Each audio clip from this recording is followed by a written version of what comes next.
സുഹൃത്തുക്കളെ, ഈ ഒരു ആൾക്കൂട്ടം നിങ്ങളിന്ന് ഒട്ടുമിക്ക ആളുകളും കണ്ടതാണ്.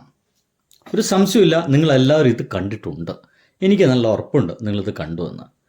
ഇത് കണ്ട ആളുകളോടാണ് എനിക്ക് ചോദിക്കാനുള്ളത്. പലരും പറയുന്നു ആള് മാറിയപ്പോൾ ആള് കൂടി, ആള് മാറിയപ്പോൾ ആള് കൂടി എന്ന രീതിയിലാണ് ഈ ഒരു വീഡിയോ പ്രചരിപ്പിക്കപ്പെടുന്നത്. എന്ന് വെച്ച് കഴിഞ്ഞാൽ സഖാവ് പിണറായി വിജയൻ ആ ഒരു സ്ഥാനത്ത് നിന്ന് മാറിയപ്പോൾ അദ്ദേഹം ഇരിക്കുന്ന സ്ഥലത്തേക്ക്, മുഖ്യമന്ത്രി ഇരിക്കുന്ന സ്ഥലത്തേക്ക് ഇപ്പോൾ ആളുകൾ നേരിട്ട് ധൈര്യപൂർവ്വം വന്നു കയറാൻ തുടങ്ങി. അവരുടെ പരാതികൾ അവിടെ ഇരിക്കുന്ന മുഖ്യമന്ത്രിയോട് നേരിട്ട് ആവലാതികളും മറ്റും ബോധിപ്പിക്കാൻ തുടങ്ങി. വളരെ നല്ല കാര്യം. എന്തൊരു ഗംഭീരമായ സുന്ദരമായിട്ടുള്ള ദിനങ്ങളാണ് നമുക്ക് വരാൻ പോകുന്നത്. ഈ മുഖ്യമന്ത്രി ഇതാ സെൽഫി എടുക്കുന്നു, ആളുകളോട് ഒരു കുഴപ്പമില്ലാതൊക്കെ ഗംഭീരമായി സംസാരിക്കുന്നു എന്നൊക്കെ തുടങ്ങി ഗംഭീരമായിട്ടും ഈ ഫോട്ടോ ഓടിക്കപ്പെടുന്നുണ്ട്. നല്ല കാര്യം, അങ്ങനെ തന്നെ ഓടട്ടെ കേട്ടോ. പക്ഷേ കാത്തലായിട്ട് നോക്കുകയാണെങ്കിൽ ഇതിൽ ചില്ലറ പ്രശ്നങ്ങളുണ്ട്. ഈ പ്രശ്നം എന്ന് പറയുമ്പോൾ നിങ്ങളിത് വല്ല സുരക്ഷാ പ്രശ്നമോ അല്ലെങ്കിൽ വല്ല രാഷ്ട്രീയ പ്രശ്നങ്ങളോ അങ്ങനെ ഒന്നുമല്ല. ഇതിലൊരു വലിയ ഇഷ്യൂ ഉണ്ട് എന്ന് വെച്ച് കഴിഞ്ഞാൽ അതൊരു വലിയ ഇഷ്യൂ ആണ്. എന്താണെന്ന് പറഞ്ഞുതരാം. ഒരു 10 മണിക്ക്, ഇന്നലെ ഒരു 10 മണിയോട് കൂടിയിട്ടാണ് വി.ഡി. സതീശൻ, നമ്മുടെ ബഹുമാനപ്പെട്ട മുഖ്യമന്ത്രിയുടെ ആ ഒരു റൂമിന് പുറത്ത് ഇത്രയധികം ഒരു ആൾക്കൂട്ടം. എന്നിട്ട് പറയാണ്, പിണറായി വിജയ കണ്ടുപിടിക്കടാ, ഇതുപോലെ വേണം ആളുകൾ സ്വീകരിക്കാൻ. നീ ഇവിടെ ഇരിക്കുന്ന സമയത്ത് ഒരാൾ പോലും ഇങ്ങോട്ട് വന്നില്ലല്ലോ. ഇപ്പോഴിതാ വി.ഡി. സതീശൻ ഇരിക്കുമ്പോൾ ആളുകൾ തിങ്ങിക്കൂടി വരുന്നു. ആളുകൾ മുഴുവൻ അവരെ സങ്കടം പറയാൻ വേണ്ടിയിട്ട് അവിടെ തിങ്ങിക്കൂടി നടക്കുന്ന കാഴ്ച നിങ്ങൾ കാണൂ എന്നാണ് പറയുന്നത്. ആദ്യമേ പറയട്ടെ, ഇതിലൊരു വലിയ പ്രശ്നമുണ്ടെന്ന് പറഞ്ഞത്, ഇതിലൊരു വലിയ സാമൂഹ്യ പ്രശ്നമുണ്ട്, ഒരു വലിയ സിസ്റ്റം പ്രശ്നമുണ്ട്. ഒരു സിസ്റ്റം തകരാറാവുമ്പോഴാണ് ക്യൂ വിട്ടിട്ട് ആളുകൾ തിക്കിക്കൂടേണ്ട ഗതികേട് വരുന്നത്. ഇതിനെ പറയേണ്ടത് ഗതികേട് എന്നാണ്. എന്തുകൊണ്ടാണെന്ന് പറഞ്ഞുതരാം. നിങ്ങളിപ്പോൾ ഈ ദൃശ്യമല്ലേ കണ്ടിട്ടുള്ളൂ. ആ ദൃശ്യത്തിന്റെ അപ്പുറത്ത് 10 കൊല്ലം പിണറായി വിജയൻ ഭരിച്ചപ്പോൾ ഇങ്ങനെയൊന്നും കണ്ടില്ലല്ലോ എന്ന് ചോദിക്കുന്ന ആളുകളോടാണ് പറയുന്നത്, നിങ്ങളൊന്ന് മനസ്സിലാക്കണം, നമ്മുടെ ഇന്ത്യ കണ്ട, അല്ലെങ്കിൽ നമ്മുടെ കേരളം കണ്ട ഏറ്റവും മികച്ച ഭരണാധികാരിയിൽ ഒരാളാണ് പിണറായി വിജയൻ. ആ ഒരു സ്ഥാനത്തേക്ക് വി.ഡി. സതീശൻ എന്ന് പറയുന്ന ഈ ഒരു കോൺഗ്രസ്സുകാരൻ എത്തുമോ ഇല്ലയോ എന്നൊക്കെ കാലം തെളിയിക്കേണ്ട ഒന്നാണ്. ഒരു സംശയമില്ലാതെ ഇപ്പൊ പറയാൻ കഴിയും, ഒരു തരത്തിലും നമുക്ക് മാറ്റിവെക്കാൻ പറ്റാത്ത രീതിയിൽ അത്രയേറെ ഉയർച്ചയിൽ തന്നെയാണ് പിണറായി വിജയൻ നിൽക്കുന്നത്. ഇനി എന്തുകൊണ്ട്? അദ്ദേഹം ഒരു സ്റ്റേറ്റ്മാൻ ആണ്. ആ ഒരു നിലയ്ക്ക് ഉള്ള ഒരു ക്വാളിറ്റി അദ്ദേഹത്തിന് ഉണ്ടെന്ന് മനസ്സിലാക്കുക. നോക്കൂ, ഇദ്ദേഹത്തിന് തൻ്റെ മുമ്പിലേക്ക് വരുന്ന 10 20 ആളുകളുടെ പ്രശ്നം അപ്പോൾ തീർക്കുക എന്നതിനേക്കാൾ അപ്പുറത്ത് നിങ്ങൾക്ക് മനസ്സിലാക്കേണ്ടത് 3.5 കോടി ജനങ്ങളുണ്ട് നമ്മുടെ കേരളത്തിൽ. അവർക്ക് 10,000 കോടി പ്രശ്നങ്ങളും ഇവർക്കെല്ലാവർക്കും ഉണ്ടാകും. ചിലത് ചെറുത് അനുസരിച്ച് ഏറ്റവും വലിയ ഇഷ്യൂ വരെ ഇവർക്കുണ്ടാവും.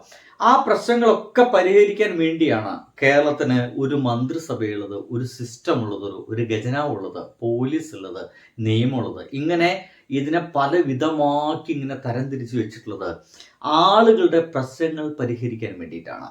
അപ്പോൾ അവിടെയൊന്നും പ്രശ്നം പരിഹരിക്കപ്പെടുന്നില്ലെങ്കിൽ മാത്രമാണ് മുകളിലേക്ക് എത്തുക. അവിടെയാണ് ഇഷ്യൂ.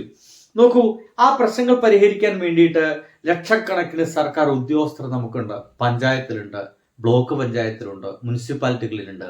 ഇവിടെയെല്ലാം ലക്ഷക്കണക്കിന് സർക്കാർ ഉദ്യോഗസ്ഥന്മാരുണ്ട്. അവർക്ക് പണം കൊടുക്കുന്നുണ്ട്. IAS ഉദ്യോഗസ്ഥന്മാരുണ്ട്, അവർക്ക് പണം കൊടുക്കുന്നുണ്ട്.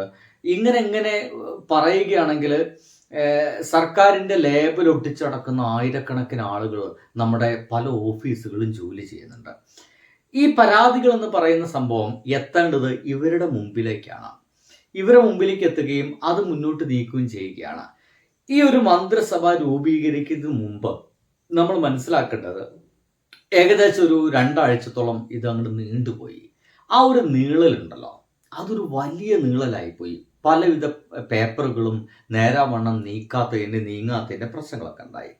അപ്പോൾ ഇവിടെ സംഭവിക്കുക, ഇത്തരം ഉദ്യോഗസ്ഥരുടെ മുമ്പിൽ വരുന്ന ഫയലുകൾ, പരാതികൾ, അത് സമയബന്ധിതമായി തീർക്കാനുള്ള ഒരു സിസ്റ്റമാണ് ഏതൊരു മുഖ്യമന്ത്രിയായാലും ഉണ്ടാക്കേണ്ടത്. എന്ന് വെച്ച് കഴിഞ്ഞാൽ പഞ്ചായത്തിലായിക്കോട്ടെ, അല്ലെങ്കിൽ വാട്ടർ അതോറിറ്റിയിലായിക്കോട്ടെ, പോലീസിന് മുമ്പിലായിക്കോട്ടെ, അവരുടെ മുമ്പിലേക്ക് എത്തുന്ന എന്ത് തരം പരാതികളും സമയബന്ധിതമായിട്ട് കൃത്യമായിട്ട് തീർക്കാനുള്ള ഒരു സിസ്റ്റം ഉണ്ടാക്കിയെടുക്കണം. ആ സിസ്റ്റത്തെയാണ് നമ്മൾ ഭരണ സംവിധാനം എന്നൊക്കെ പറഞ്ഞു വയ്ക്കുക. അതിനെ മൊത്തമായിട്ട് കേരള ഗവൺമെൻറ് രീതികളെന്ന് പറഞ്ഞു വയ്ക്കുക. ആ ഒരു സിസ്റ്റം ഉണ്ടാക്കി വെച്ചാൽ മാത്രമാണ് അത് കൃത്യമായിട്ട് റൺ ചെയ്ത് പോവുകയുള്ളൂ. ആ സിസ്റ്റം ഇല്ലെങ്കിൽ അവിടെ ആൾക്കൂട്ടം വരും. ആൾക്കൂട്ടം ഒരു കാരണവശാലും ഒരു കാലഘട്ടത്തിലും നല്ലത് ഉണ്ടാക്കിയിട്ടില്ല എന്ന് തിരിച്ചറിയുക. കഴിഞ്ഞിട്ടില്ല. പിണറായിയുടെ കാലത്ത് ഇങ്ങനെയൊന്നും കണ്ടിട്ടില്ലല്ലോ എന്ന് പല ആൾക്കാരും പറയുന്നുണ്ട്. സന്തോഷം. കാരണം അദ്ദേഹം ഒരു സിസ്റ്റം ഉണ്ടാക്കി വെച്ചിരുന്നു എന്നതിൻ്റെ സൂചനയാണ് അത്. അദ്ദേഹത്തിന്റെ കാലത്ത് എന്തുകൊണ്ട് ആളുകളിൽ തിങ്ങി വന്നില്ല? ഇദ്ദേഹത്തിന്റെ കാലം ആയിട്ട് ഒരു കുറച്ച് ദിവസങ്ങളാവുന്നില്ല, അപ്പോഴത്തേനും ആളുകൾ തിങ്ങി വരുന്നു. രണ്ട് പ്രശ്നങ്ങളാണ്. ഒന്ന്, സിസ്റ്റം കറക്റ്റ് അല്ല. രണ്ട്, ഇടപെടല് അത്രയൊന്നും തീരെ ഇനി ശരിയാവില്ല. എത്ര ഫയലാണ് ആ നിന്ന നിൽപ്പിൽ അദ്ദേഹത്തിന് നോക്കിയിട്ട് ഒപ്പിട്ട് കൊടുക്കാൻ സാധിക്കുക? അങ്ങനെ ഒപ്പിട്ട് കൊടുക്കുന്ന ഫയലുകളെല്ലാം തീർപ്പാക്കാൻ വേണ്ടിയിട്ട് എപ്പോഴാണ് നടപടി ഉണ്ടാവുക? അങ്ങനെ ഒപ്പിട്ട് കൊടുത്തതെല്ലാം അങ്ങനെ തീർപ്പാക്കിയിട്ടുണ്ടോ? നമുക്കറിയാം, ഉമ്മൻചാണ്ടിയുടെ കാലത്ത് നടന്ന് ഒപ്പിട്ട് കൊടുക്കുകയായിരുന്നു. പലതും ഒപ്പ് മാത്രമായിരുന്നു. അത് നടപ്പിലാക്കാൻ വേണ്ടിയിട്ടുള്ള ശുപാർശയും മറ്റും താഴെയുള്ള അത്തരം ഓഫീസർമാർക്ക് നൽകിയിട്ടില്ല എന്നുള്ളതായിരുന്നു അന്നത്തെ ഒരു പ്രശ്നം. എന്തായാലും നിങ്ങൾ മനസ്സിലാക്കേണ്ടത്, കഴിഞ്ഞ 3 ദിവസം കൊണ്ട് നമ്മുടെ സിസ്റ്റം കുത്തഴിഞ്ഞു തുടങ്ങി എന്നതിൻ്റെ ഒരു സൂചനയാണത്. ഇതൊരു പോസിറ്റീവ് ട്രെൻഡായിട്ടോ ഒരു പോസിറ്റീവ് കാഴ്ചയായിട്ടോ നിങ്ങൾ ഇതിനെടുക്കണ്ട. നമ്മുടെ സിസ്റ്റം തകർന്നുകൊണ്ടിരിക്കുന്നു. നോക്കൂ, നിങ്ങൾ റെയിൽവേ സ്റ്റേഷനിലേക്ക് ചെല്ലൂ. ടിക്കറ്റ് എടുക്കുന്ന സ്ഥലത്ത് കൃത്യമായിട്ടുള്ള ഒരു ക്യൂ ഉണ്ടായിരിക്കും. ഒരാൾക്ക് ശേഷം അടുത്തൊരാൾ. ഇനി വൃദ്ധന്മാർക്ക് അവർക്ക് വേറെ ക്യൂ ഉണ്ടായിരിക്കും. ഇങ്ങനെയൊക്കെ ഒരു സിസ്റ്റം ഉണ്ട്. അത് ഹോസ്പിറ്റലിൽ പോയാലും കഴിയും. ഒരു പക്ഷേ അവിടുത്തെ ആ ഒരു സിസ്റ്റം അവർ കൃത്യമായിട്ട് അത് എഴുതി കൊടുക്കുക, പേരൊക്കെ ചോദിച്ച് കൃത്യമായിട്ട് ടിക്കറ്റ് കൊടുക്കുക എന്ന് പറയുന്ന ആ ഒരു പരിപാടി അവിടെ ഫെയിൽ ചെയ്യപ്പെടുകയാണെങ്കിൽ, അവിടെ നഷ്ടപ്പെടുകയാണെങ്കിൽ, അതവിടെ തോറ്റു പോവുകയാണെങ്കിൽ ആളുകൾ അവിടെ തിങ്ങിക്കൂടും. ഒരാൾക്ക് പകരം 100,000 ആളുകൾ ഒരുമിച്ച് എനിക്ക് എന്ന് പറഞ്ഞുകൊണ്ട് കൈനീട്ടും. അങ്ങനത്തെ ഒരു കൈനീട്ടലല്ലേ ഇപ്പോൾ അവിടെ സംഭവിച്ചു കൊണ്ടിരിക്കുന്നത് എന്നാണ് എനിക്ക് തോന്നിപ്പോകുന്നത്. ഇനി കുറച്ചുകൂടി സിമ്പിളായിട്ട് പറഞ്ഞു കഴിഞ്ഞാൽ നിങ്ങൾക്ക് എല്ലാവർക്കും ഓർമ്മിക്കാം ഉമ്മൻചാണ്ടിയുടെ ജനസമ്പർക്ക പരിപാടി. നിങ്ങളൊക്കെ മനസ്സിലാക്കണം, പന്തലൊക്കെ ഇട്ടിട്ട് രോഗികളുടെ എക്സ്റേ പോലും അദ്ദേഹം എടുത്തിങ്ങനെ പരിശോധിച്ചിട്ടുണ്ട്. ഇങ്ങനെ എന്താണ് ഉമ്മൻചാണ്ടി എന്ന് പറയുന്ന മനുഷ്യന് ഡോക്ടറേറ്റിന്റെ ഒരു എന്താ പറയുക ABCD അറിയാത്ത ഒരാൾക്ക് എങ്ങനെയാണ് ഒരു രോഗിയുടെ എക്സ്റേ നോക്കിയിട്ടൊക്കെ? ഇത്തരം നാടകങ്ങളൊക്കെ നമ്മൾ കണ്ടു മടുത്തുപോയ ആളുകളാണ് മലയാളികൾ. അതിന്റെ നാടകത്തിന്റെ വേറൊരു ലെവലാണ് ഇപ്പോൾ നടക്കുന്നത് എന്ന് വേണമെങ്കിൽ പറയേണ്ടി വരും. എന്തൊക്കെയായാലും 5 കൊല്ലം കൊണ്ട് ദുരിതാശ്വാസ നിധിയിൽ നിന്ന് അന്ന് 805 കോടി വിതരണം ചെയ്തു എന്നൊക്കെ പറയുന്നത്. നിങ്ങൾ മനസ്സിലാക്കേണ്ട വേറെ കാര്യം, പിണറായി വിജയൻ അധികാരത്തിൽ കയറി ഇരുന്ന 10 വർഷം ഇങ്ങനെ പന്തലിടുണ്ടായില്ല, എക്സ്റേ നോക്കലൊന്നും ഉണ്ടായിട്ടില്ല. പക്ഷേ ഇതൊന്നും നോക്കാതെ തന്നെ അപേക്ഷിച്ച ആളുകൾക്ക് മുഴുവൻ 8,000 കോടി രൂപയാണ്.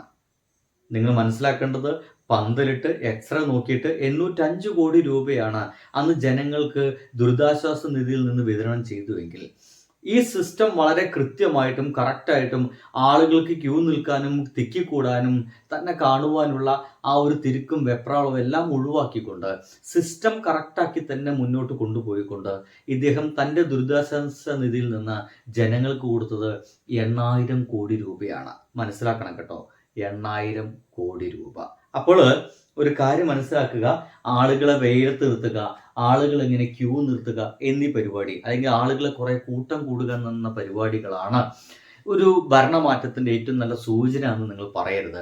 അത് ഒരു ഭരണത്തിന്റെ തകർച്ചയുടെ സൂചനയാണ്. ആ ഒരു സിസ്റ്റം തകർന്നു കൊണ്ടിരിക്കുന്നുവെന്ന് നമുക്ക് വെളിവാക്കുന്ന ഒരു സിമ്പലാണത്. മനസ്സിലായിട്ടുണ്ടാകുമെന്ന് വിചാരിക്കുന്നു. ഈ ഒരു കമ്പാരിസൺ കൃത്യമായിട്ട് കേട്ടിട്ടുണ്ട് എങ്കിൽ 8,000 805 മാത്രം ഓർമ്മയിലുണ്ടായാൽ മതി. അപ്പോൾ സുഹൃത്തുക്കളെ, ബൈ. അതെ, നിങ്ങളിത് ഫേസ്ബുക്കിലാണ് കാണുന്നെങ്കിൽ ഒന്ന് ഫോളോ ചെയ്ത് വെക്കണേ. അതായത് ഇൻസ്റ്റഗ്രാമിൽ അങ്ങനെ തന്നെയാണ്, ഒന്ന് ഫോളോ ചെയ്യാം. ഇനിയിപ്പോൾ എന്താ പറയുക, യൂട്യൂബിലാണെങ്കിൽ ഒന്ന് സബ് ചെയ്യാനും കൂടി ഒരു ശ്രമം നടത്തുക.